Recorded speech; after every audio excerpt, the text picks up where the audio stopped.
Oke, Assalamualaikum warahmatullahi wabarakatuh. Selamat sore. Selamat bertemu bersama kami di obrolan jelang maghrib. Kami menyingkatnya dengan ojek. Nah, sudah edisi yang ke-6 hari ini, obrolan jelang maghrib dengan obrolan-obrolan yang santai. Nah, hari ini memang tema yang kita akan bicarakan agak berat, soal politik. Bapak bisa lihat narasumber saya hari ini adalah orang-orang yang penting yang sekarang lagi menjadi sorotan di Sulawesi Tengah. Kenapa? Karena mereka akan berkontestasi di dunia politik Sulawesi Tengah. Hari ini kita hadirkan narasumber yang sangat berkompeten di dunia politik. Di sebelah kiri saya ada Ketua DPD PDI Perjuangan Sulawesi Tengah, Bapak Haji Muharram Nurdin. Pak Haji, selamat sore. Assalamualaikum. Waalaikumsalam. Kabarnya? Alhamdulillah. Alhamdulillah. Di sebelah kanan saya ada Bung Yusrin Elbana. Beliau adalah juru bicara Partai Demokrat Sulawesi Tengah. Bung Yusrin, apa kabar? Kabar baik, alhamdulillah. Alhamdulillah. Sementara di ujung sana ada Bapak Chandra Ilyas, Wakil Ketua Bapilo Sulawesi, Partai Nasdem Sulawesi Tengah. Pak Ilyas, apa kabar? Alhamdulillah. Alhamdulillah. Nah, seharusnya narasumber saya sore ini ada 4 orang, karena kita juga turut mengundang Partai Golkar, yaitu Bapak Arifin Sunusi yang juga adalah Bapilo Partai Golkar Sulawesi Tengah. Namun sambil menunggu beliau untuk hadir, kita langsung berdialog dengan 3 narasumber ini. Nah, karena sekarang ini adalah masa pandemi COVID-19, tentu kita masih menggunakan protokol COVID, masih tetap menggunakan masker. Kita lihat Pak Haji menggunakan masker, Pak Yusrin, dan juga Pak Chandra, masing-masing dengan brandingnya. Saya juga punya branding. Nah, kita ngobrol-ngobrol santai sambil minum kopi. Pak Haji silakan minum kopi biar lebih rileks. Judul obrolan kita sore ini adalah politik bermartabat. Nah, bicara soal politik bermartabat, tentu yang menjadi pelakonnya di dalam adalah para pelaku politik, sebut saja misalnya para kontestan, misalnya calon gubernur, calon wali kota, calon bupati, dan juga wakil-wakilnya, serta tim sukses dan juga partai pendukung. Nah, partai pendukung dan pengusung juga menjadi sangat penting ketika para calon ini akan berkontestasi di dunia politik. Ini yang penting kita bicarakan. Misalnya si calon A, calon B, calon C, apakah sudah memenuhi syarat dalam urusan prasyarat dukungan partai atau belum? Seperti apa ke depan politik kita ini? Apakah memang politik di Sulawesi Tengah yang dulu dikenal sangat dinamis itu akan terulang di tahun 2020? Saya mulai dulu dari paling ujung, Pak Chandra. Siap. Pak Chandra, Ya. Nasdem sampai saat ini kan sudah merupakan partai yang pertama menyatakan dukungannya terhadap bakal calon gubernur dan wakil gubernur. Ya. Pak Rusdi Mastura dan Pak Mamun Amir. Nah, sampai sejauh ini Partai Nasdem berkoalisi dengan partai apa saja di calon gubernur?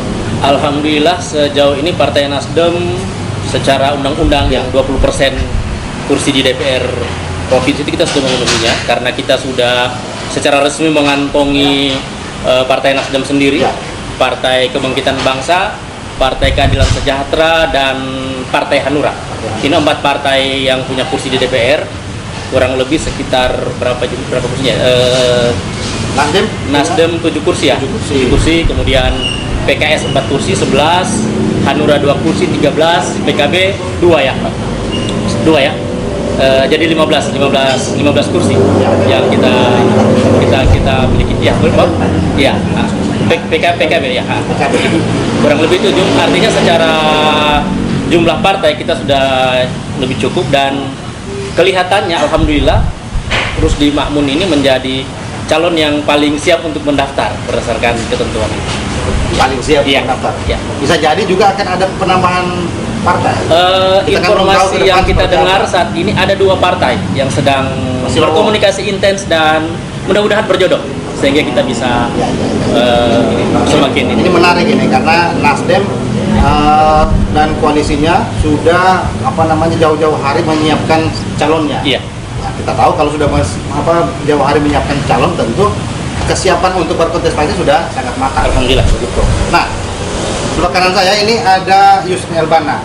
beliau kawan saya seprofesi dulu sebagai jurnalis, dan ketika dia menjadi jurnalis, pemikiran-pemikiran dia dalam hal politik, sosial dan budaya tentu sangat mumpuni. Dia terjun ke dunia politik pun itu bukan pilihan yang mudah, karena dia mungkin punya bakat berpolitik sejak menjadi jurnalis. Bu Yusril menjadi juru bicara di Partai Demokrat dan juga juru bicara di pasangan AH dan Pasya. AHY. Hasil. Hasil. Oke, Bu Yusril. Bicara Anwar Hafid dan Sigit Purnomo atau Pasya ini tentu berbicara soal seperti apa pasangan ini menjadi pasangan yang juga sangat diperhitungkan di dunia politik Sulawesi Tengah. Kesiapan dari teman-teman di pasangan AHA dan Pasya ini seperti apa dalam hal dukungan partai? Siap. Terima kasih. Ya. Bung Abdi. Bicara soal kontestasi pilgub dengan persyaratan yang diamanahkan bahwa ada 9 kursi yang paling minimal memberikan dukungan kepada pasangan calon daftar KPD. Oleh pasangan Anwar Sigit sendiri sampai hari ini secara resmi menerima B1 KWK, itu Partai Demokrat 4 kursi, kemudian PAN 2 kursi, dan kemudian P3 1 kursi, jumlah 7 kursi.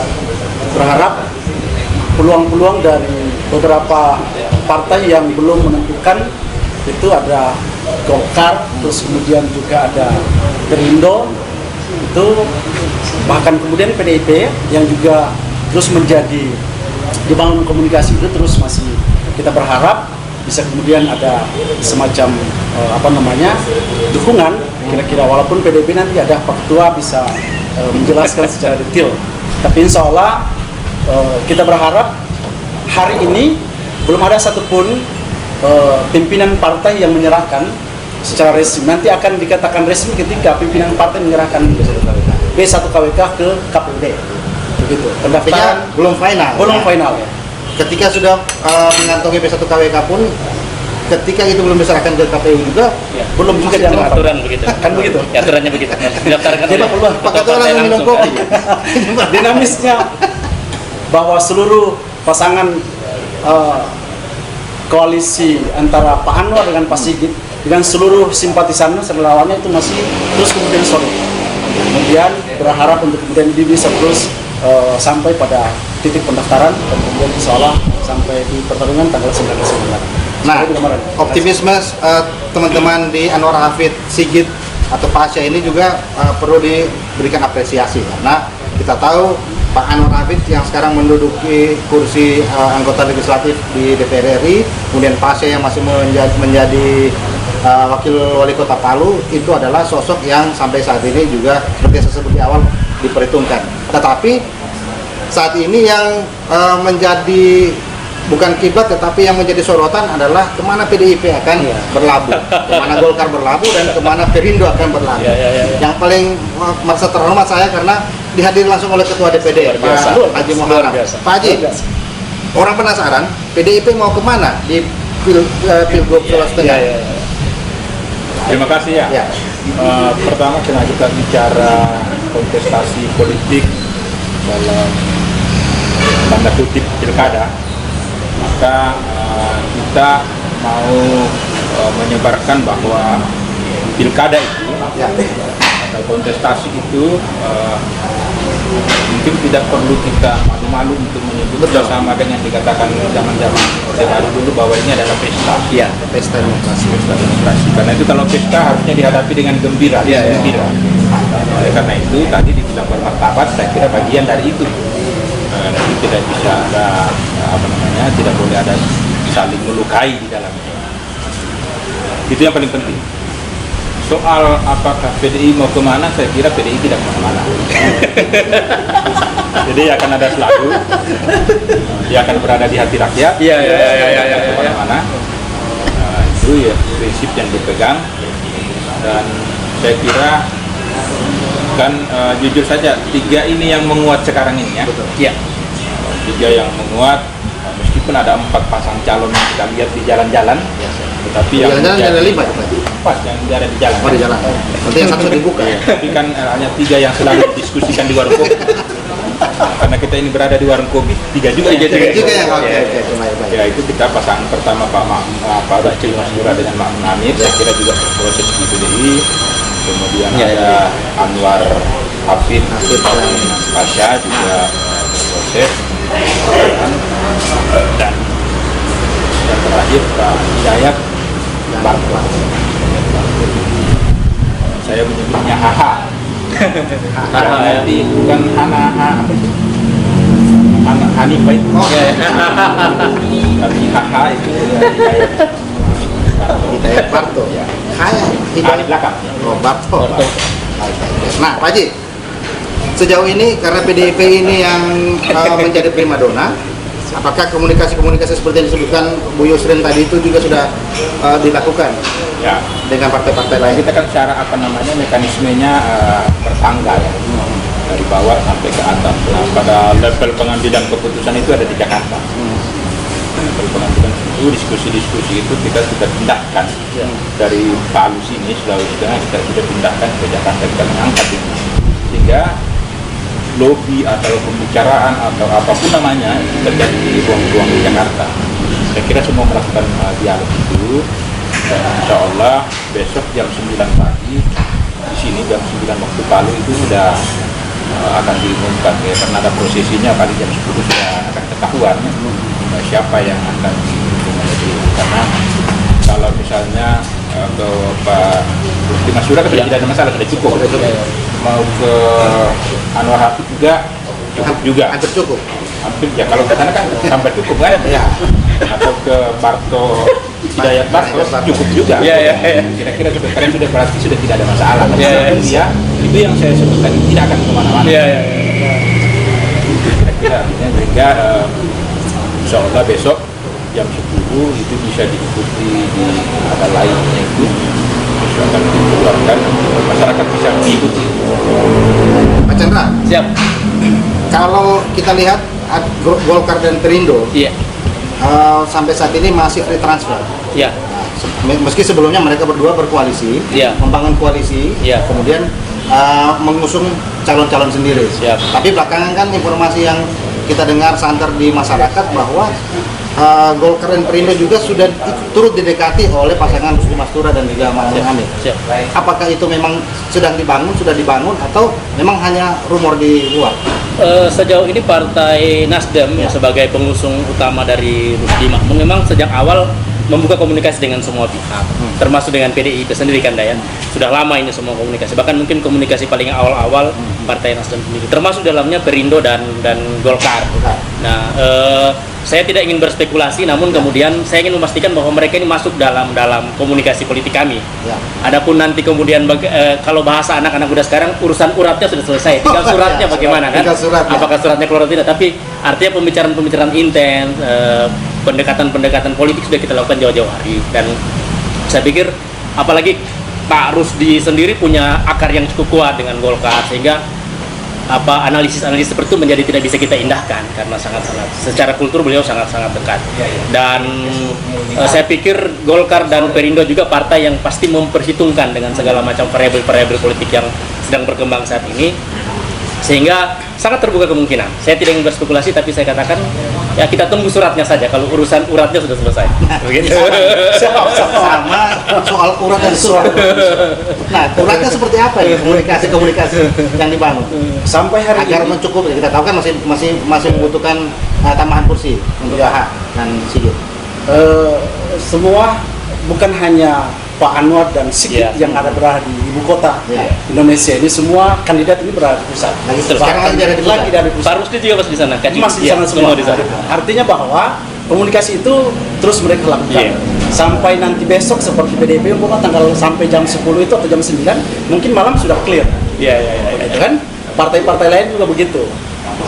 Pak Anwar sering menyampaikan ke kita bahwa kita tidak ingin kemudian mau mengintervensi partai itu kapan dia mengumumkan, tetapi komunikasi yang kita lakukan itu kita sudah bangun begitu.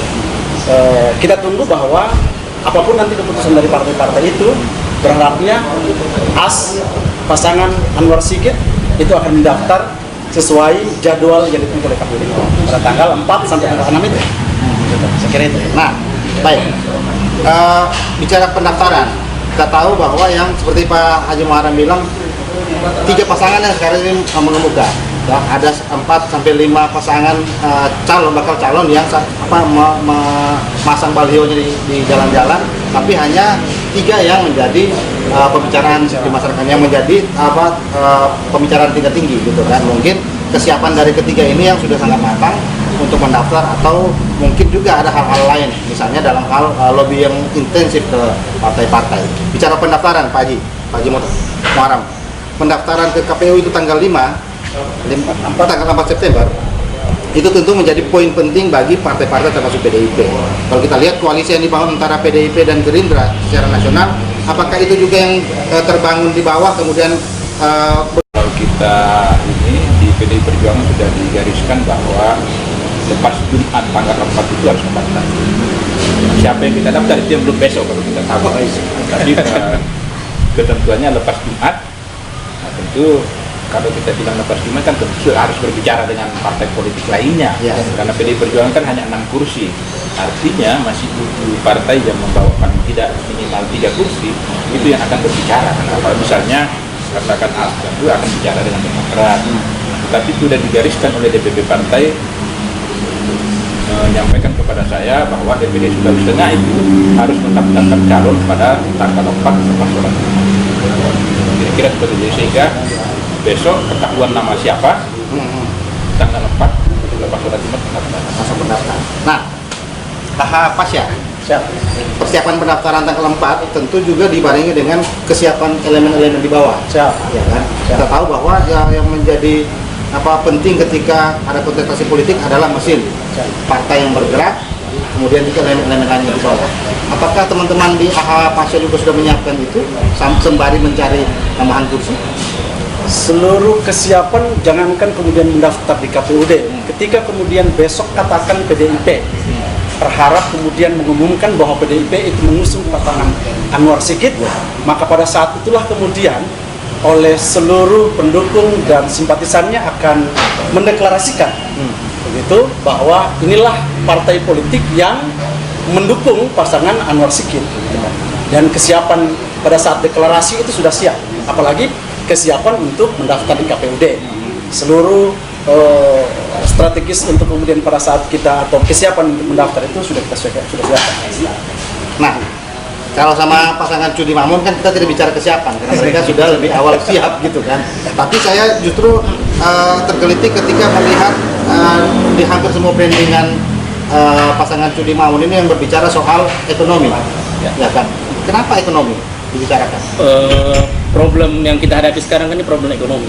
Sebenarnya jauh-jauh hari sebelum ada COVID dan lain-lain itu memang Kak Cudi itu lebih mengedepankan visi ekonominya sebenarnya, karena ya fiskal. Apalagi kita tahu Sulawesi Tengah, Kota Palu khususnya, dan 3 kabupaten lainnya pada Gima ini kan daerah yang baru tertimpa bencana. Maka mau tidak mau hal yang paling urgen untuk kemudian di recovery adalah persoalan ekonomi sendiri kan.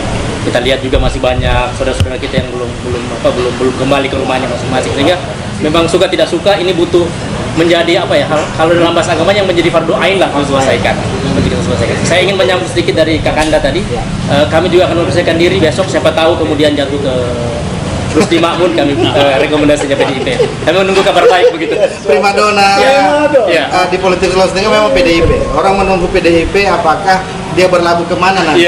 Artinya ketika PDIP mungkin bisa jadi Golkar dan juga Perindo juga menunggu goals dari PDIP. Dia kemana kemudian dia akan kemana. Bisa jadi begitu. Nah, kalau menyambung seperti Pak Chandra sebutkan tadi soal tema yang penting diangkat oleh pasangan Pasya. Kalau Cudi Makmun lebih cenderung fokus ke masalah fiskal ekonomi. Ke Pasya apa yang paling penting yang akan menjadi isu di situ? Baik, kita sampai hari ini itu yang menonjol adalah soal kartu AS itu. Kartu AS itu berkaitan tentang pendidikan gratis dan kesehatan gratis. Kenapa kemudian itu? Karena memang itu menjadi kebutuhan yang sering menjadi polemik dan pembicaraan hampir seluruh rakyat Indonesia. Kita ingin kemudian bahwa pendidikan dan kesehatan gratis itu harus menjadi prioritas, karena hampir di setiap musim di mana kemudian katakan seperti orang mau masuk sekolah, itu kemudian yang jadi problem itu persoalan bagaimana mendaftar, biaya segala macamnya. Maka kemudian kita ingin kemudian mengambil alih tanggung jawab orang tua itu menjadi tanggung jawab pemimpin Sulawesi Tengah. Begitupun kesehatan juga begitu, karena ketika orang tiba-tiba sakit bawa ke rumah sakit, dia akan bingung kemudian biaya dari mana untuk kemudian menebus obat, dan kemudian biaya apa untuk kemudian dalam proses ketika dia harus menginap di rumah sakit. Maka kemudian kita akan prioritaskan itu agar kemudian masyarakat tidak terbebani pada saat akan membawa anak-anaknya atau keluarganya ke rumah sakit. Nah, sambil minum kopi, Pak Haji, silakan Pak Chandra, minum kopi dulu. Dan saya ingatkan kepada teman-teman boleh memberikan masukan dan komentar di channel halaman Facebook Podcast Palu. Ya. Mau bertanya sama Pak Haji boleh, sama Pak Chandra, atau juga sama Pak Yusuf Nelbana sambil minum kopi. Ya, silakan Pak Haji.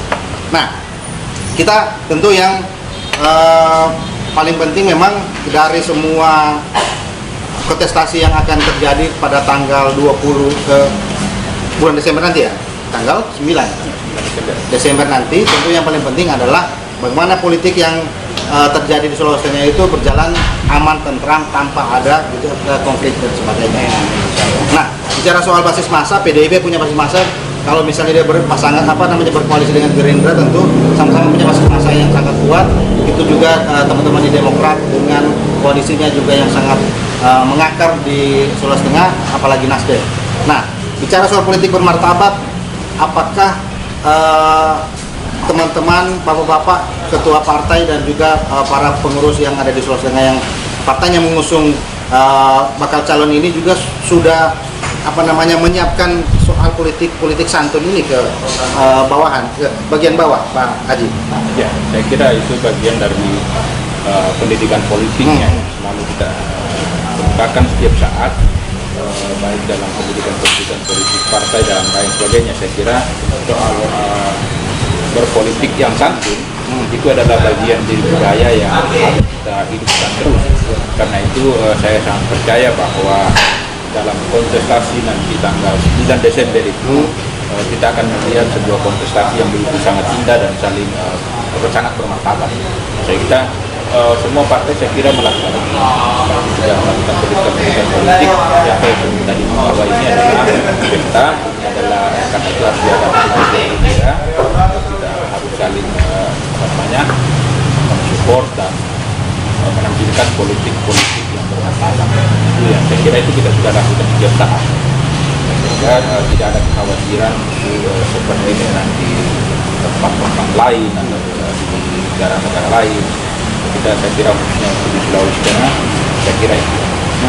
Nah, kalau PDIP kan ada sekolah politik yang dilakukan ketika ada kader yang akan diusung di setiap daerah.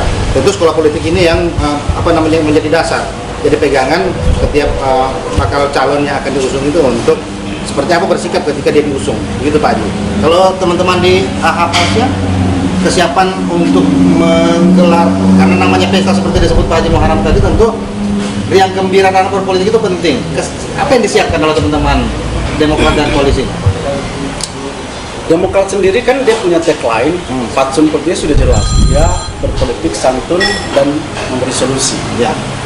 Makanya sedangkan belum kemudian mendaftar, itu begitu kencangnya serangan alamatkan kepada Pasha Anwar dan Pasha. Terus penekanannya ke seluruh simpatisan dan relawan itu untuk kemudian tidak terpancing.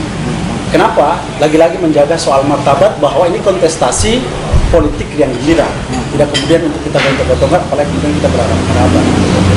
Itu kemudian sudah dipersiapkan juga, karena memang Pasha adalah menjadi simbol kalangan milenial, potensi untuk kemudian bergesekan di antara pemilih pemula itu memang cukup besar. Makanya kemudian itu yang sebetulnya yang kita sudah persiapkan agar kemudian kepada pemilih-pemilih pemula, agar kemudian tidak menyebabkan pesta demokrasi ini menjadi tercederai hanya karena soal dia suka ini, dia tidak suka ini. Perbedaan pandangan politik. Sekiranya. Nah, kalau Nasdem kan karena memang sebagai partai yang juga kemarin sebagai salah satu yang mengusung calon presiden, yang kalau kita lihat memang masa di bawah yang mendukung Partai Nasdem juga tidak sedikit, dan tentu sangat militan. Mengukur sampai di mana masa di bawah ini bisa lebih, seperti kata Pak Yusril tadi, bisa menjadikan pesta ini lebih bermartabat, apa yang sudah disiapkan oleh Partai Nasdem Koalisi? Sejauh ini kami sebelumnya sudah melakukan internalisasi jauh-jauh hari, bahkan kalau boleh dikata kami running itu sejak Desember tahun lalu kami sudah running, dan kemudian untuk koalisi pun kami sudah resmi terbentuk di bulan ini, dan saat ini sedang sementara pembentukan koalisi-koalisi di tingkat kabupaten.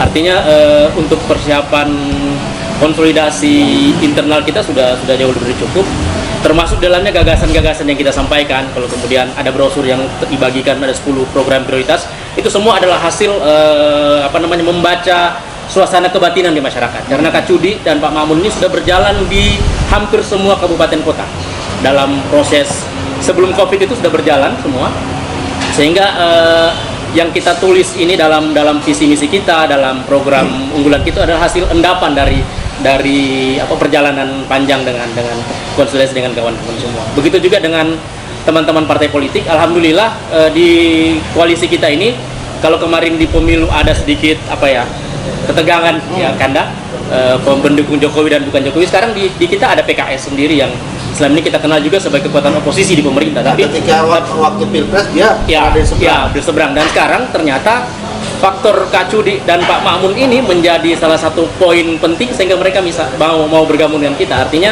Kak Cudi dan Pak Mamun ini sebuah jaminan begitu bahwa insya Allah mereka ini yang bisa menyelesaikan persoalan Sulawesi Tengah. Ya, Pak Haji, kalau Ibu Mega menyebut kemarin jika ada kader yang tidak diusung oleh PDIP kemudian dia ngambek akan dipecat. Sudah sampai informasi itu ke DPD ya? Sudah. Baru.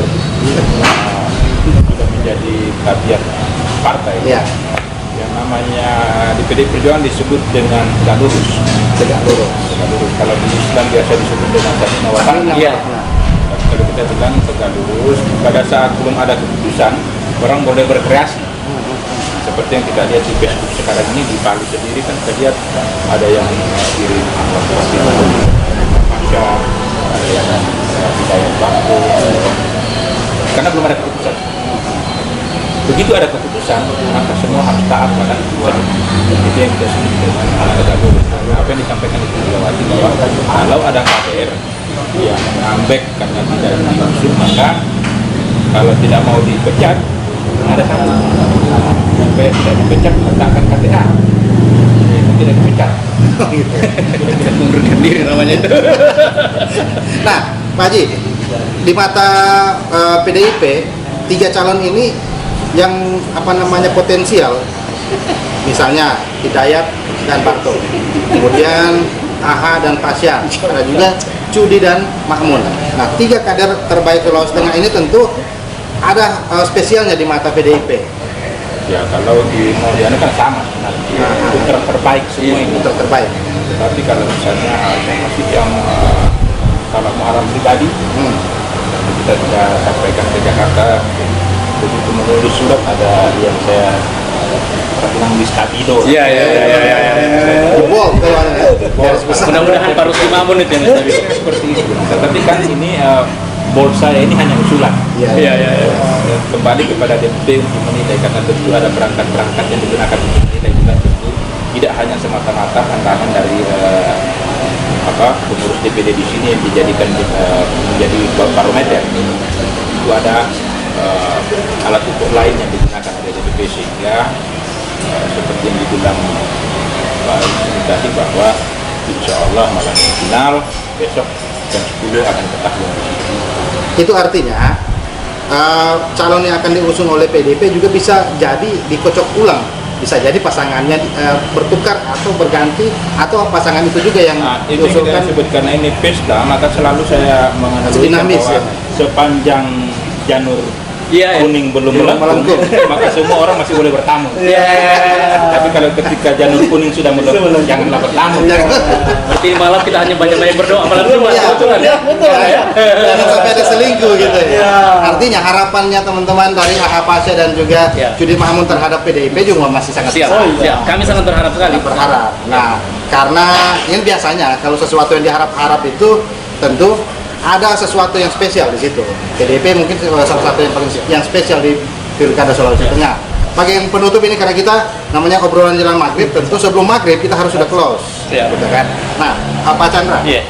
sebagai closing statement di Pilkada Sulawesi Tengah yang mungkin sangat dinamis sepanjang sejarah di politik Sulawesi Tengah, kontestasi tahun ini apa yang sangat diharapkan? Ya, saya hanya ingin mengutip pernyataan dari Wakil Ketua Umum kami, Pak Ahmad Ali. Beliau selalu berpesan dalam pertemuan-pertemuan kita bahwa sebaiknya kontestasi politik ini bukan hasil kontestasi pertarungan politik saja, tapi adalah kontestasi yang mengadu gagasan. Adu gagasan itu yang paling penting. Agar kemudian kita punya tanggung jawab moral kepada rakyat bahwa kemudian mereka memilih calon berdasarkan gagasan itu. Ya. Sehingga ketika nanti terpilih, rakyat juga mudah menagihnya karena jelas apa yang ditawarkan seperti itu. Ya. Kalau teman-teman di Anwar Hafid dan Sigit Purnomo, harapannya untuk pilkada tahun ini ya, karena kita bicara soal politik yang bermartabat, apa? Sudah pasti bahwa tema tadi kan sebetulnya peluang. Ya. Maka kalau bicara peluang, kita semua buat peluang untuk kemudian memenangkan kontestasi itu. Caranya adalah dengan cara bermartabat dalam proses memberikan pendidikan politik terhadap masyarakat, agar kemudian nantinya calon yang terpilih Anwar Pasha itu atau Anwar Sikit itu nantinya akan bisa memberikan harapan kepada masyarakat seperti apa yang telah nanti disampaikan pada saat kampanye atau program yang sudah kemudian ditawarkan mulai sekarang itu sudah beredar soal visi misi atau program yang sudah akan dijalankan oleh pasangan Anwar Sikit. Saya kira itu. Baik, Pak Haji sebagai primadona, ini yang paling penting agar suhu politik di arus bawah ini cool, dingin, adem, dan tidak terjadi. Kalau kita tahu yang paling ribut ini kan media sosial, gitu kan. Nah, pesan-pesan dan harapannya Pak Haji Muharram, politik kita seperti apa? Saya mau sampaikan sebenarnya bahwa siapapun nanti yang terpilih di pertarungan politik ini, kalau disebut adu gagasan itu, siapapun yang memenangkan gagasan nanti itu, saya kira kita semua masyarakat Sulawesi Tengah harus sadar bahwa di tangan mereka masa depan Sulawesi Tengah, siapapun itu. Oleh karena itu saya kira karena sudah ada tawaran gagasan, misalnya kalau Pak Judi mengedepankan ekonomi, saya kira ini adalah hal-hal yang sudah dipelajari dengan cermat, sudah tadi disampaikan bahwa sudah berjalan di hampir seluruh pelosok ini. Saya kira ya kita terima itu sebagai sebuah gagasan yang akan dibangun nanti kalau dia terpilih, dan tentu kan orang sudah punya dengan kalkulasi. Kalau misalnya Hidayat Santo yang hebat itu, hebat itu ternyata Hidayat Bangko. Oh ya. Semakin Kode halus. tapi doa sudah. Kemudian nanti kalau mereka ini terpilih, maka di gagasan-gagasan mereka inilah Sulawesi Tengah ke depan. Nah, karena itu kita masyarakat Sulawesi Tengah, mari kita memilih secara cerdas, menilai mereka dari gagasan-gagasan apa yang akan dibangun, dan itu bersentuhan langsung dengan kepentingan masyarakat kita. Kalau kepentingan subjektif politik PDI Perjuangan, maka kita harus membangun infrastruktur yang serius. Kita sadar bahwa Sulawesi Tengah ini bisa berkembang ekonominya, maka tidak ada jalan lain yang kita harus membangun infrastruktur, terutama di daerah-daerah terpencil yang masih terisolasi. Baik, nah gambaran politik di Sulawesi Tengah di tanggal 9 Desember yang akan datang seperti yang sudah teman-teman dengar di dialog live kita di sore hari ini. Boleh berkontestasi, boleh beradu gagasan, boleh berkepala panas, tapi hati tetap dingin. Karena politik itu adalah riang gembira. Karena namanya pesta demokrasi, boleh kita beradu gagasan, tetapi semua harus pada realnya, pada hal-hal yang ditetapkan. Terima kasih banyak. Bapak-bapak yang sudah hadir di dialog sore hari ini. Namanya saja dialog jelang maghrib. Ya. Sebelum azan maghrib kita harus segera close karena yang paling penting dari segala yang ada di dunia ini adalah urusan dengan akhirat. Baik, Pak Ajeng Waranuri, terima kasih banyak Ketua PDIP Sulawesi Tengah, Bung Yusuf Erbana, juru bicara dari Partai Demokrat, dan juga Pak Chandra Ilyas, Wakil Ketua Bapilu dari Partai Nasdem Sulawesi Tengah. Terima kasih banyak. Wassalamualaikum warahmatullahi wabarakatuh dan sampai jumpa. Terima kasih banyak. Oke, salam corona. Oh ini salah corona. Ya. Cara bilang salah corona. Salam komando.